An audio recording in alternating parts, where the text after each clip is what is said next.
Exploring science in the sea. Adelie penguins live in one of the iciest regions on Earth, on the rim of Antarctica. But when the ice around one colony thinned out a few years ago, the penguins flourished. The adults grew fatter, and the chicks were more likely to survive. Adelies are among the smallest penguins in Antarctica. A typical adult is up to a couple of feet tall and weighs about 10 to 12 pounds. They're also the most common penguins on the continent.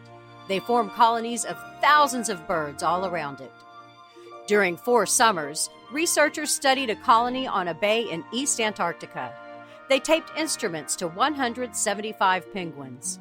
The packages included video cameras, GPS trackers, and instruments for measuring the penguins' motions. 3 of the summers stayed icy, but during the 4th, the bay was fairly ice-free. Open water came up to the penguins' nesting grounds.